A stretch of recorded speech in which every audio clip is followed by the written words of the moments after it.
Thank you for joining us for this Big Idea live event. My name is Dana Goldstein. I'm a staff attorney with Community Legal Aid. Today, we're going to explore one of my favorite topics, tax. Truly. Ben Franklin is attributed with saying there are two things certain in life, both death and taxes. But when it comes to taxes, the question is, does everyone experience and impact that in the same way? We're going to explore tax impact on various communities. Hopefully you will find this discussion enlightening. We will explore how neutral policies hinder low-wage workers. Throughout today's discussion, you can type your questions into the chat box. We will be monitoring the chat box and pausing to respond to audience questions. So I want to start by introducing our guest speaker, Professor Francine Lippman. It's my pleasure and extreme honor to welcome Francine Lippman to our Big Idea Live series. She is an accountant, a lawyer, a teacher, and a scholar, but she is more than that. Bloomberg US News identified Professor Lippman as one of the top 50 US tax professionals to follow in this country. Currently, Professor Lippman is teaching at the William S. Boyd School of Law, and currently Professor Lippman is a commissioner with the Nevada Tax Department, right? Yeah. Exactly. Okay. You've authored over 50 articles and/or chapters on tax issues. A very large concentration of your work has addressed issues of economic injustice, both from a systemic point of view, such as how tax systems need anti-racist restructuring, to articles on the unequal impact of tax on immigrant communities, minority communities, and low-wage earners. The Constitution, as reframed in the 1860s, with the passage of the 13th, 14th, and 15th Amendment, adopted the principle of creating an anti-racist state, but that process and goal is still unfolding today. It is with the hope of achieving the ever-evolving goal of obtaining a race-neutral state where Professor Lippman has indeed made significant contributions and provided many, many insightful articles. It is my pleasure to welcome Professor Lippman to the Big Idea event, Taxes, the Great Equalizer or Not. So, Professor Lippman, take it away. Thank you, Dana, and thank you, Community Legal Aid. One of the silver linings in this global pandemic is that I have gotten to zoom in to so many cool places and meet, finally face-to-face, albeit on Zoom, so many passion warriors for tax justice like Dana. What do I mean? Well, so many of us communicate on listservs, but we never really get to talk tax justice. Dana reached out and I, of course, said, count me in, because I want to push this information out as broadly and as deeply as possible, because we just don't think differently about so many issues. We take them for granted, the way certain systems and certain institutions work. And I am just as guilty as that of the next person. Every day I learn something new, especially from reading great books, great scholars, great articles, including by Cesar Garcia Hernandez, who just tuned in from The Ohio State. The intersection of tax with so many different disciplines is eye-opening. I write a lot about immigration. Well, the intersection of tax and immigration is like a hand in a glove. I get to work with so many immigrants who come to this country who are trying to navigate a better life, and the tax system touches them. but it's so broad. Tax is life, and we're going to dive into some critical thinking about tax from a race justice perspective. But what I want you to do is not think about tax as an annual compliance payment system, but as Derek Hamilton, who is from the New School, a brilliant economist behind the baby bonds. What he says is taxes are the most important fiscal tool in the government's anti-poverty and racial justice tool belt. I bet you never thought about it that way. Well, I'm going to share my screen right now, and the good news is Dana is going to interrupt me and dive in different questions, including your own questions. So don't hesitate. This is a discussion. It's about give and take. And yes, I'm going to be pushing you maybe a little bit hard to think differently about things. Why? Brilliant scholars like Dr. Ibram Kendi has pushed me. I'm rereading right now, and I encourage you to do it. How to be an anti-racist. We've got to do better. And I know Ohio, the Ohio state, including Akron, is up for the challenge. So let's talk tax. Okay, I hope you can see this. Dana, just give me a thumbs up if you can see my beautiful. Yeah, I can see it. Great. What I wanted to do is, in addition to loving tax, I also love poetry. And call me crazy, but the tax system, including the tax statutes, law students out there, in many ways, it is like poetry.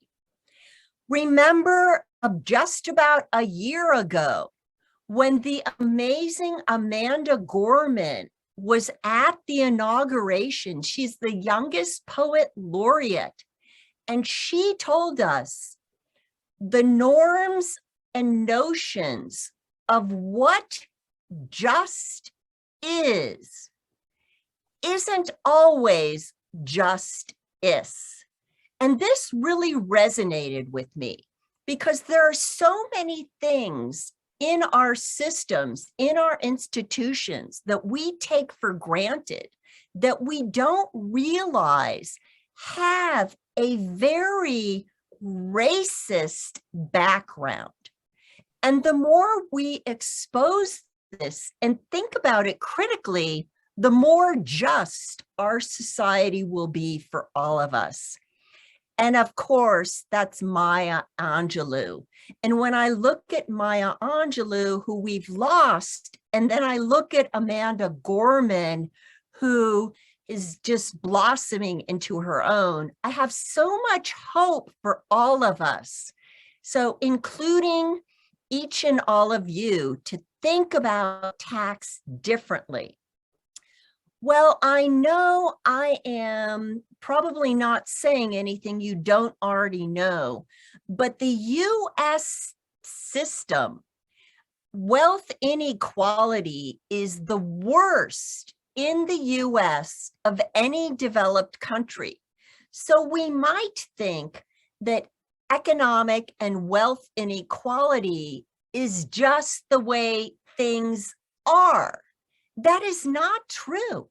There are many countries, including the Scandinavian countries, that have much more equal wealth and economies. The US is at the very bottom of this screen.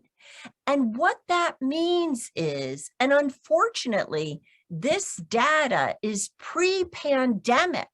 And what has happened, the pandemic has exacerbated these racial injustice issues.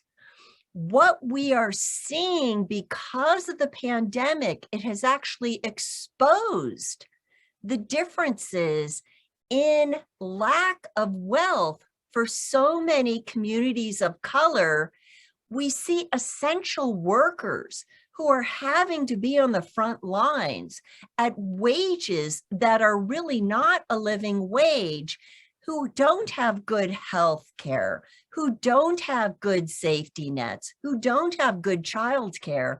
And the good news is there are opportunities to change this. And we did see one of the things that Dana is going to talk about at the end of this program, the child tax credit dramatically decreased child poverty, which it's hard to believe. But our children, our youngest children, are actually the poorest constituent of any Americans. So there are things we can do about wealth inequality and things that involve the tax system. When we tease out inequality, it's actually worse when we look at households of color. And by the way, that is not merely ad hoc. That is very intentional from racist laws and institutions that have literally been in our systems for hundreds of years.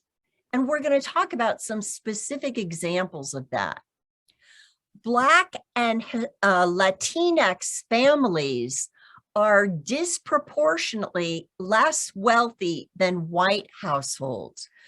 And that has, unfortunately, for Black households, gotten worse over time. And the pandemic has exacerbated that. For Hispanic households, some of those statistics more recently, at least on this chart, after the Great Recession, they have increased their wealth to some extent. My guess is the post-pandemic data has hurt that because of this essential frontline workers and a lot of anti-immigrant rules and anise that has been out and about more recently. Well, for more than 50 years, since before Ronald Reagan, we had some significant changes in the economy, including, Dana, I don't want to date myself, but the 1981 Tax Act and the 86 Tax Acts, those tax acts dramatically decreased the top marginal tax rate and did plug some loopholes. But the purpose, arguably, was to have trickle-down economics, so that this money would trickle down to the working class. It didn't work. This has been happening for more than 5 decades, and it hasn't worked. So now economists are talking about that doesn't work. We've got to try something else. What we're seeing, and most recently during the pandemic, it's hard to get your mind around the fact that the top billionaires have doubled, in some cases, their wealth during the pandemic. Wall Street has hit record highs, while unemployment, fortunately, more recently has dropped down to about 4%. However, that is not true when you deconstruct the data and look at just recently unemployment rates for Black and Hispanic communities. They are not rebounding like Wall Street.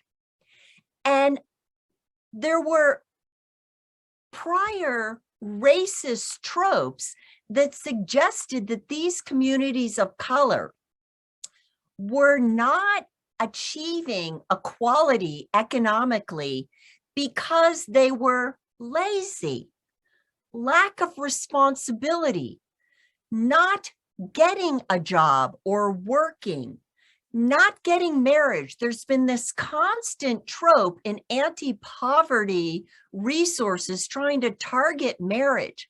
Well, guess what? That's not the cause of poverty, including education. Derek Hamilton, again, at the New School, and he actually was at the Ohio State. Look him up. Derek Hamilton, he was recently at the Ohio State at one of the racial justice programs in the economics department. He's a stratification economist, and what he does is he takes economic data and he pulls it apart to really look at the details. The devil is in the detail. And here, education is not the reason why Black and brown communities have unequal wealth. At every level of educational attainment, white families have significantly more wealth than Black families. At the PhD, at the MD, at the JD level, Black households are disproportionately across every educational level have less wealth. Why? Because a history of slavery and of occupational racism and segregation, those hundreds of years piled up such that the wealth building isn't happening.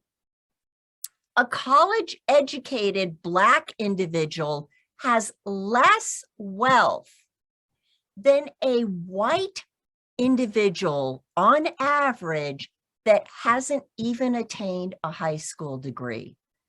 So the magic bullet is not education. It's got to be more than that.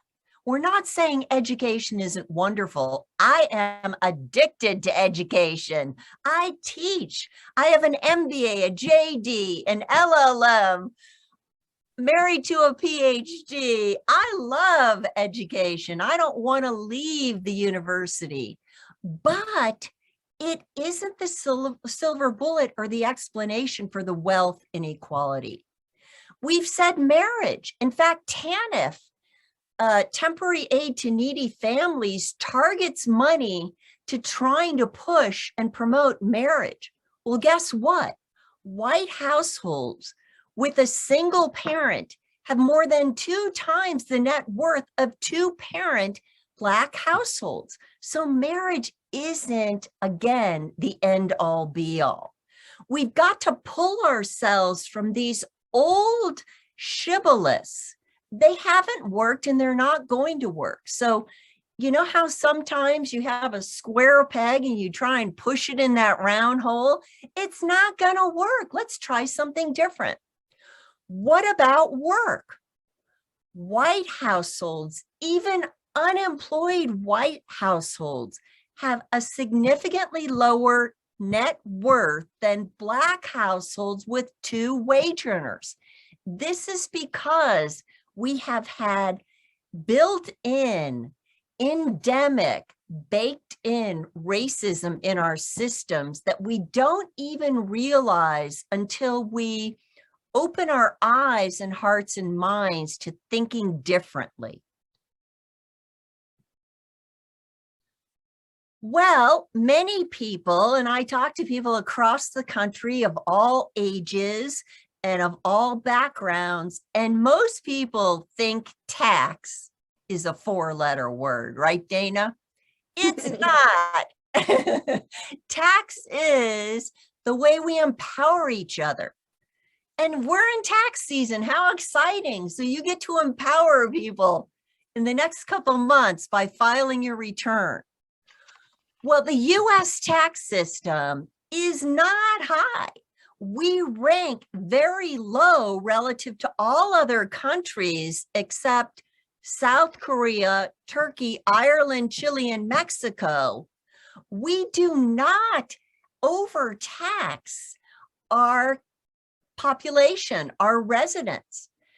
In fact, when we look at inequality on a pre-tax basis, the US is very similar to other countries, but post-tax, post-government benefits were very unequal compared to all of the other OECD countries. So we're an outlier. We like to think of the US as exceptional, but we're exceptional in this case in not an advantageous way. But the good news about that is there are other countries we can look at to model.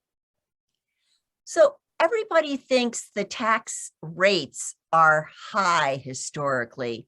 They are actually low historically. I love this caricature because we can recognize some of these presidents, and you can see we don't have President Trump or Biden on this screen, but I'll tell you, the Trump Tax Act decreased the rate from the Obama 40% down to 37%. So right now, the highest marginal rate is 37%. And so it's even lower than this. But if you look at this screen, the guy with the long cigarette, I don't even know what that was, but people used to, we've come a long way. People don't smoke.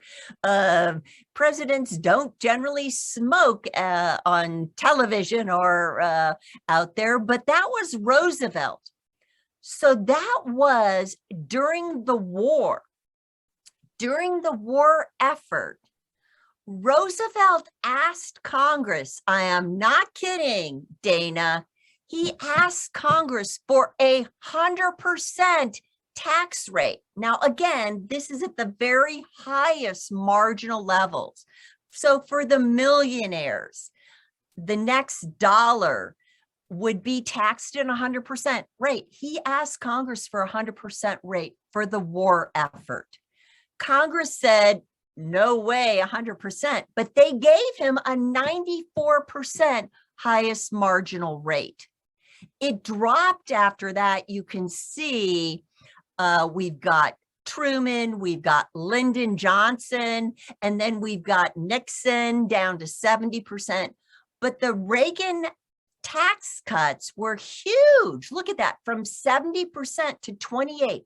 That was supposed to be the trickle-down economics that worked to push out that rising ships, that rising vibrant economy to everyone else. It didn't work. And while rates have come up a little bit, they really have not come up very much. And in the meantime, we have seen record inequality where we have billionaires that make they can't give it away fast enough compared to poverty rates. In my wonderful home state of Nevada, I was recently seeing we have a poverty rate higher than the national average at about, again, because of the pandemic, the numbers are hard to capture, but above 12%. The national average is closer to about 9%. Again, because of the pandemic, it's hard to measure. But this is what we're dealing with. So we don't have high historical rates. And by the way, my tax law students are always kind of shocked when I tell them, this is a marginal rate. So by the way, everyone out there, I wish the highest marginal tax rate on each of you, including me, because you don't hit 37% until your taxable income is well above 600,000, closer to 700,000 if you're married filing joint, and it's just on the dollars above that. That's a good problem to have. That means your annual income is well above $700,000. Very few people pay this rate. And if you do, you're living a great life. And So, that's just, yes. Francine, how do you, when you say progressive, so for under the $600,000 rate, how is a income taxed? If you can just go through that progressive system. Sure. So most of working families have the first, so we have a 0% rate. That's the standard deduction. Pretty much all of Dana's clients in the low-income taxpayer clinic, and a lot of my law students, a lot of us, the standard deduction for married filing joint is about $25,000. So the first $25,000, and if you're senior, it's higher than that, is not taxed at all. No federal income tax. Then the dollars above that are taxed only at 10%. And then it goes up, then the next tranche goes up to 12%, then 22%, then 25%, then 32%, then 35%, and finally you get to the wealthy 37%.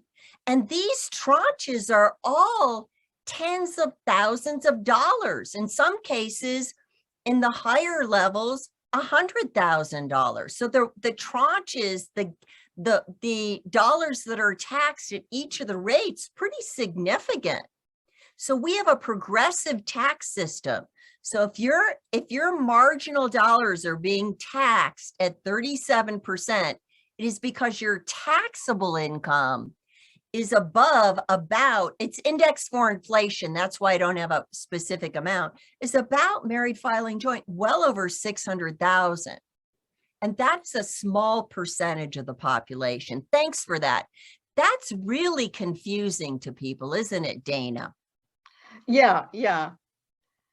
So we do have a question, and the question is, you're talking about income from wages, but how does investment income fit into this picture? What rate, how is that taxed? That is a great question. And guess what? That's what my next slide says. So I know Dana didn't organize that, but it's perfect.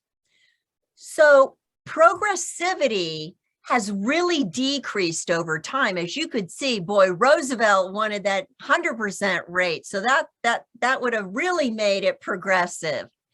But it's really diminished. We have a much flatter tax system. The difference between 10% and 37% is nothing like the difference between 10 and 94%, right?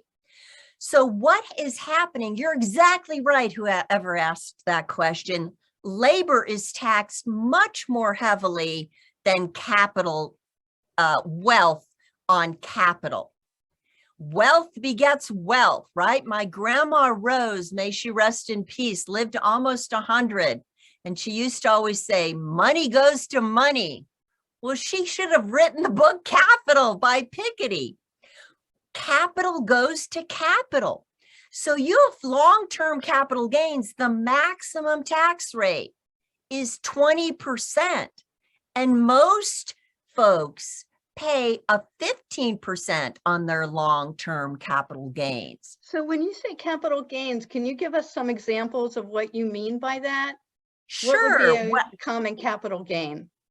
If you own stock, guess what though? A lot of people don't own stock individually. The very wealthy do, right?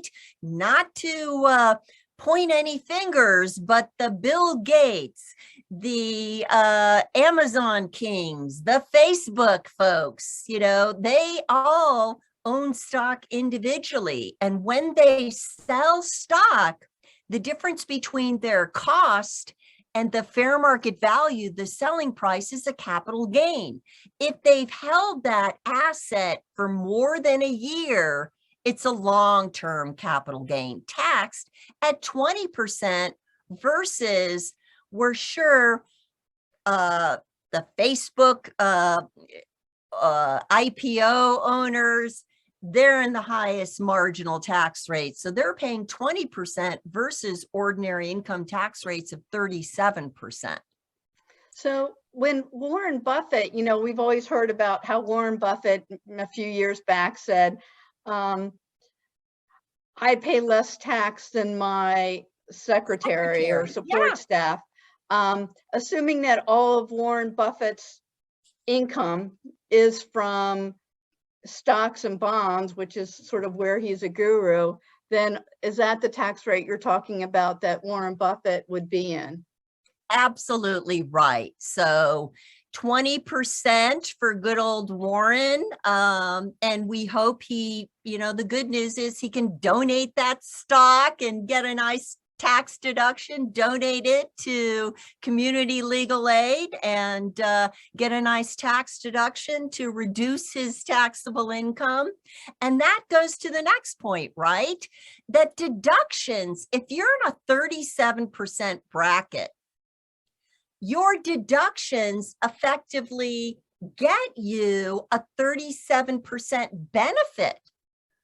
But if you're in a zero, a lot of our low-income taxpayer clients are very generous, especially to their churches, their mosques, their synagogues. They often want to give money to their churches and their religious organizations.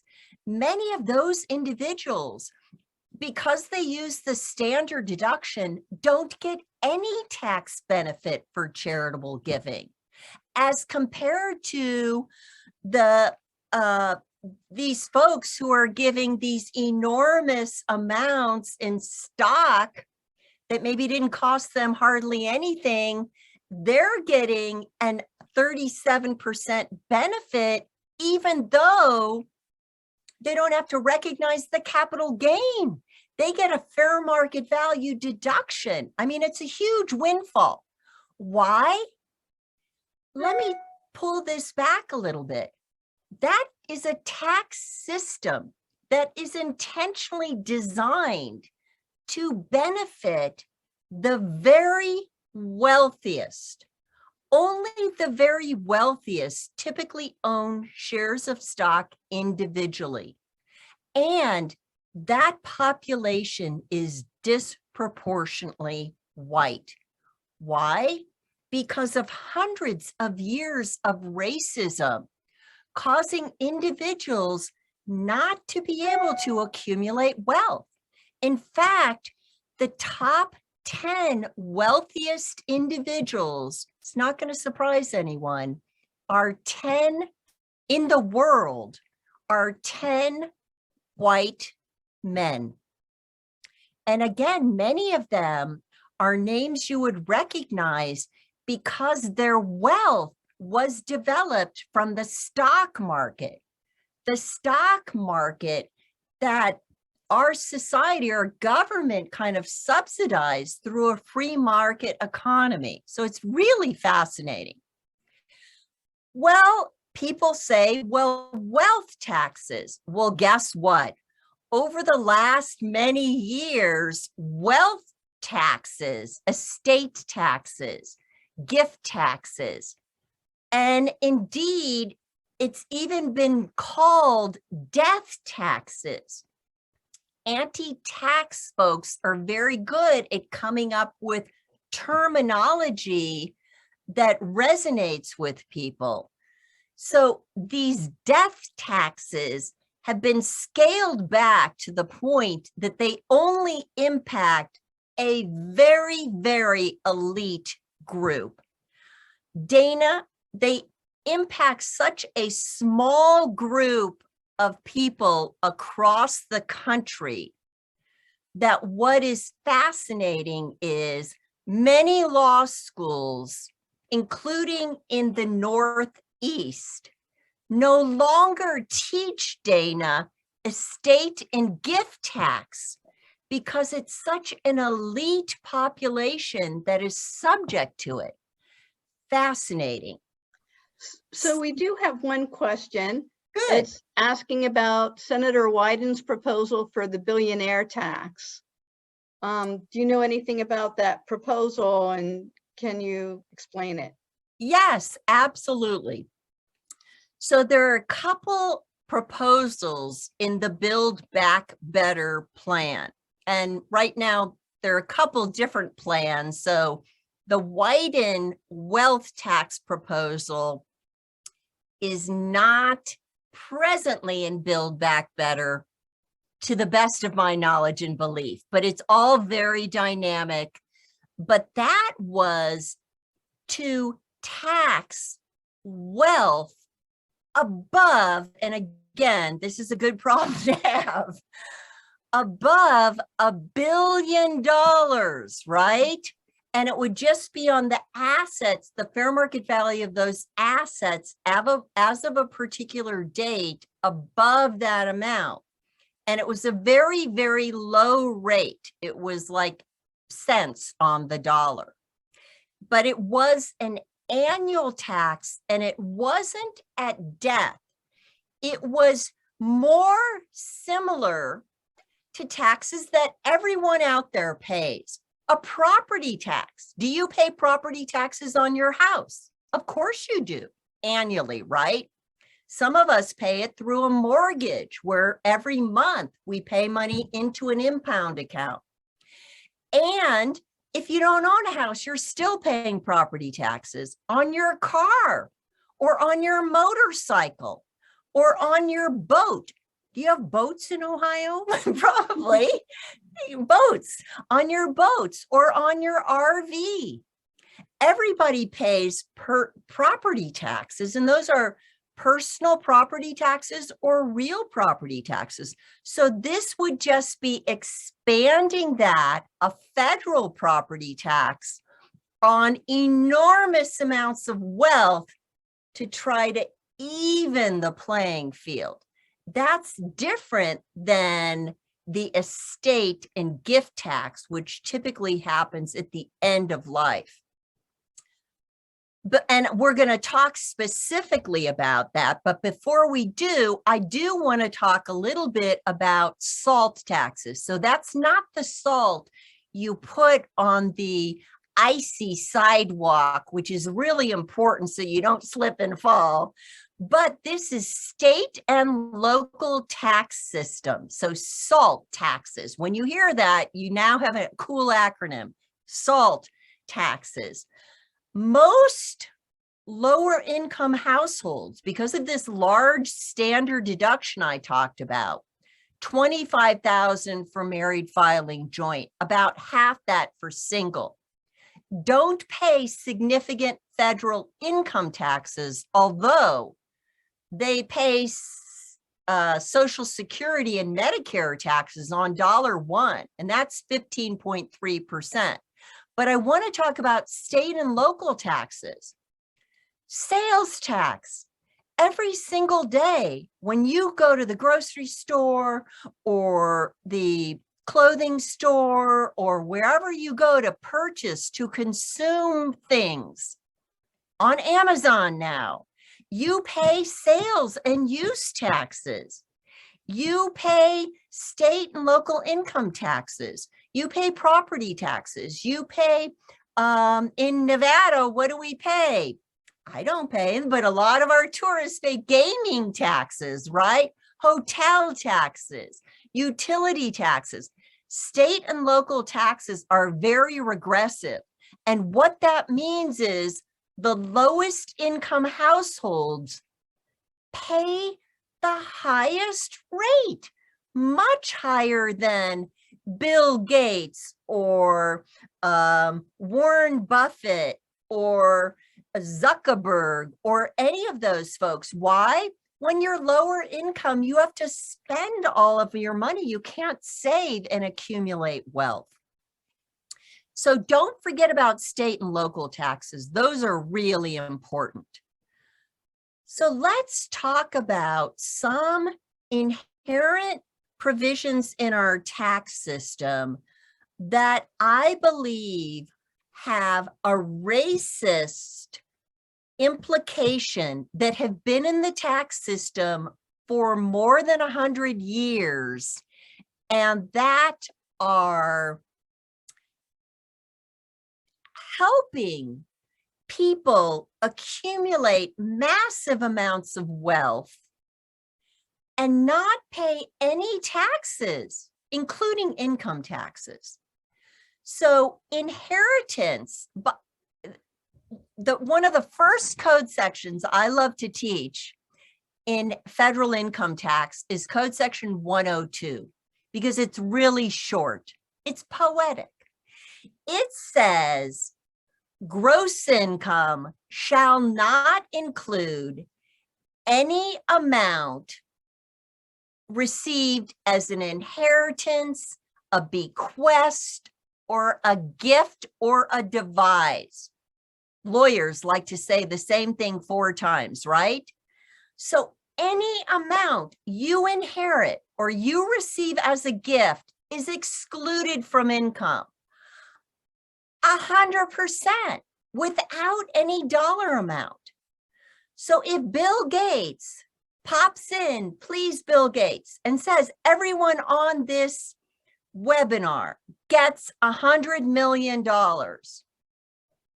out of love and affection and generosity, none of us would have to pick that up in income. It would be completely excluded. It would be a windfall. He wouldn't get a deduction, but we just pick it up and suddenly we're wealthy. So this is way parents give inheritance to their children, with just rolling that income again and again, that capital begetting capital. It's excluded from income taxation. Unlike your wages, your interest income, your dividend income, your prizes. If you go in a game show on Jeopardy and you win 100,000, you have to include that in income. Even if you... Francine, I wanted to ask you a question about that. So, you know, I think one of the arguments was, well, inheritance has already been taxed, and so therefore we're not going to tax it again. But just looking at another example, let's say I work for community legal aid. I get an income, I pay tax on that income. And let's say I order pizza because we're in sub-zero degree temperature and the delivery person delivers a pizza and I give a gratuity. I'm not contractually obligated to give that gratuity. I give a gratuity, I give a tip. And I give $20 on that tip because they're traveling in sub-zero temperature to deliver me a pizza. Now, can I, same principle, I've already paid taxes on my 20 bucks. Can I give my 20 bucks to the delivery person as a tip and say, hey, it's a gratuitous tip. Yeah, don't bother reporting it. Absolutely not. In fact, Congress has actually codified that. Under Code Section 102, employer to employee, any transfer, even if your employer says, oh, I love you, Dana, here every month, I'm going to give you $100 because you're so wonderful. You have to pick it up in gross income. So absolutely. When you go to the grocery store, you take your hard-earned dollars, you pay taxes on it. You pay it to the grocery store. The grocery store guy goes to the dry cleaner. The dry cleaner guy goes to pay his gas. The gas comes. So it's money is always recycled and taxed. And we can, when you pass away, your estate up to $12 million per individual. So married filing joint is about double that. That amount, I've rounded that amount because it's indexed for inflation annually. And when you index 12 million, it goes up a lot, especially now that inflation is higher. Those amounts are going up even more. So Warren Buffett, Bill Gates, when they pass away, they can exclude up to 12 million per individual. Well, you say, well, that's not enough. Well, I say, that's a lot. I wish it on everybody. I wish you a taxable estate. But that doesn't include amount that you give to a spouse. So you could give 100 million to your spouse and 12 million to the kids and still not pay any estate tax. Or Warren Buffett, we'd like you to give 100 million to community legal aid. That's not subject to estate tax. So there's all sorts of strategery to mitigate estate taxes. And listen to this. So if you are fortunate enough to be part of some startup Amazon and you get stock through the IPO, so your cost basis is very, very low, and Amazon right now is about, market is volatile, so like almost $3,000 a share. When Bezos passes away, all of his Amazon stock will get a step up in basis. So whoever inherits that will be able to sell it the very next day and pay no income tax. This is what a lot of folks were talking about targeting. So that's a step up in basis. So you buy, you borrow against your assets because the loan proceeds are not included in gross income. And then you die and the built-in gain goes away. Those assets are sold, no income tax, and you pay off the debt. That is a strategy that has amassed enormous amount of white wealth. So basically the inheritance, the estate are excluded, but any other transfers that ordinary people do with other people, gratuities, taxes, paying other people, all taxed at whatever the rate Ordinary is. income tax rates, and actually worse than that, Dana, because it includes payroll taxes, right? Social Security and Medicare. That's on $1. And that is very expensive for a lot of low-income working families. That's a 15.3% tax. So Francine, we have about 10 more minutes. I'm just letting you know. Thank you for letting me know that. So the most individuals outside of this elite group we've been talking about, the way they accumulate wealth is through home ownership in many, many geographic regions.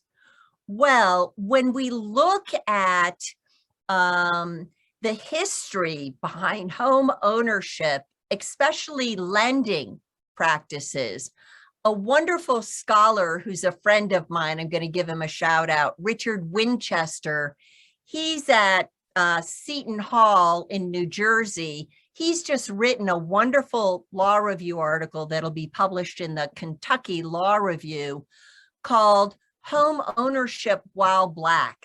And he goes through the very racist history on lending to communities of color, redlining.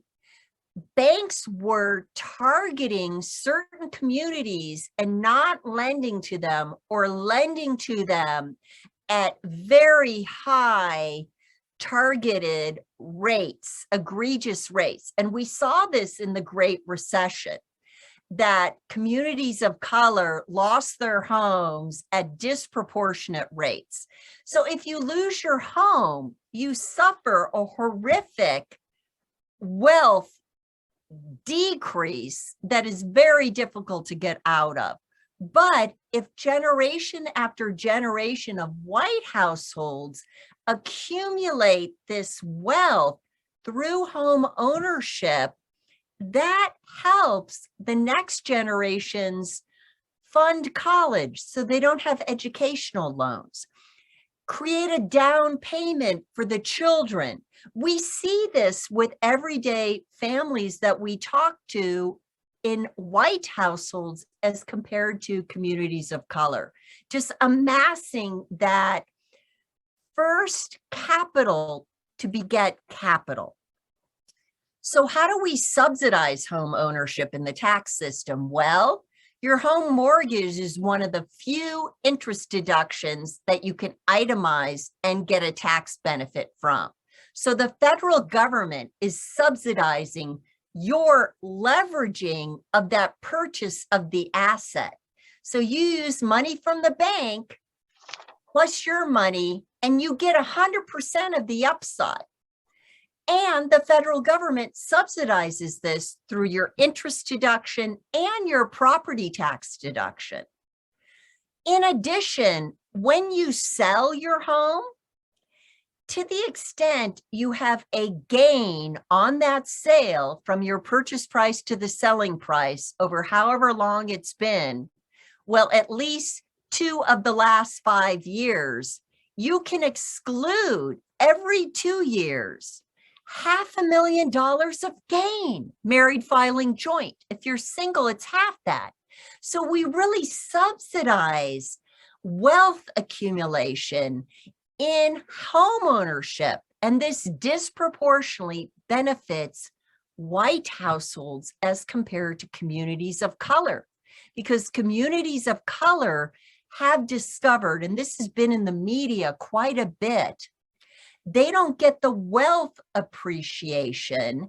And indeed, many appraisers have been called on racial conduct, racism, because it was a Black home. And the only reason they knew that was because of pictures on the walls. When these Black homeowners took those pictures off and replaced them with white pictures, the appraisals went up dramatically.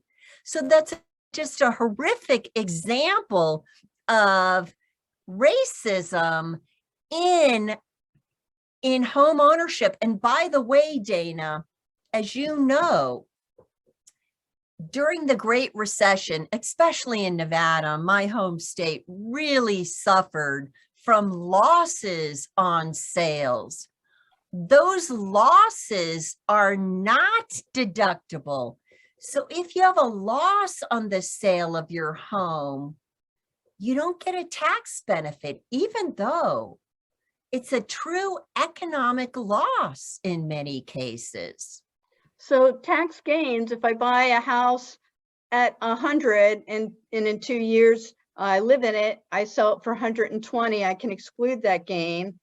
But if I buy a house for 100,000, I live in a community where the property values have not appreciated, I sell it 2 years later for 80,000, I cannot deduct that loss. Absolutely not. Okay. It's not deductible. You can see this subsidy is baked in. We just accept it. It doesn't have to be that way. It doesn't have to be that way. Now, we don't have much time left, and I'm always happy to talk about targeted auditing, which is kind of shocking. So I'm just going to jump ahead. As you may or may not know, the IRS is really underfunded.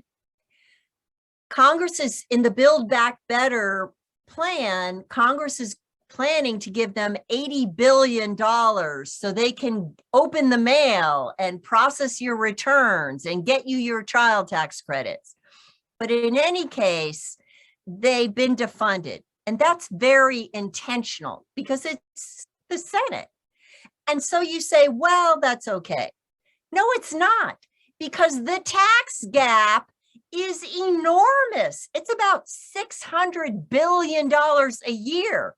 Who's not paying their taxes? The wealthiest among us. They have disproportionate. Go ahead. When you say tax cap, what do you mean? I mean the amount that people should pay based upon their income to what they actually pay. So that's not you or me, because we have a W-2. They pull that money out of each paycheck, and then we hope to file our return and basically get a refund. These are the very wealthiest who are able to shelter their income offshore through cryptocurrency or whatever, different strategies and scams. The audit rate for the highest millionaires has dropped 61%. But guess who they're auditing? Lower income families. This is why Dana is so busy. Earned income tax credit recipients who are necessarily, by definition, lower income households, basically with children. You look at the audit distribution rate and it is shocking. The dark lines are where the audit intensity is, and that is the Black Southern poverty belt, border towns, also including Latinx communities on the border. But this is the biggest shocker of all, and I've written about this, and I love anyone send me an email and I'll share this article with you. The 10 highest audited counties, 8 of them are in Mississippi, which are disproportionately Black and suffer the highest rates of poverty by far. Something's wrong with that picture, and we've got to fix that. This has been delightful. When I talk tax, the time just flies. Anyone, please never hesitate to email me. As Dana knows, as my law students know, I'm incredibly responsive to emails. By the way, I think that's a picture of Akron, Ohio. Does it look familiar? I hope it does. So I hope I have made you feel differently about the tax system and about your participation in ensuring tax justice. Maya Angelou said, at the end of the day, you're not going to remember what I said, but you'll remember how I made you feel. Dana wants to weigh in, and I appreciate her so much. Thank you. Yeah, thank you so much, Francine. Thank you for agreeing to come on to this Big Idea live event. I want to thank all who have joined. We will be hosting a Big Idea live event every month. You can also follow us on Facebook, Instagram, LinkedIn, and Twitter at #ComLegalAid. We want to urge everyone to get the word out that child tax credits, you need to file a tax return in order to get it, especially those people who receive SNAP or TANF benefits. So it's absolutely crucial to get the word out to our community partners and to low-income taxpayers to file those tax returns and claim the child tax credit, even in situations where you might have a shifting dependency exemption and you can file the return. It's your year to claim the children as a dependent. You can file that return and get the child tax credit, the full amount. We're also urging accountants, CPAs, enrolled agents, anyone else to come contact VitaSites, all hands on deck to help us help low-income people file the tax returns and claim the credits that were allocated as part of the pandemic relief. At this point, I guess we're going to be closing the Facebook Live event. Thank you again for joining us. Stay safe, stay healthy, and in Ohio, stay warm. Thank you, everyone. What a pleasure.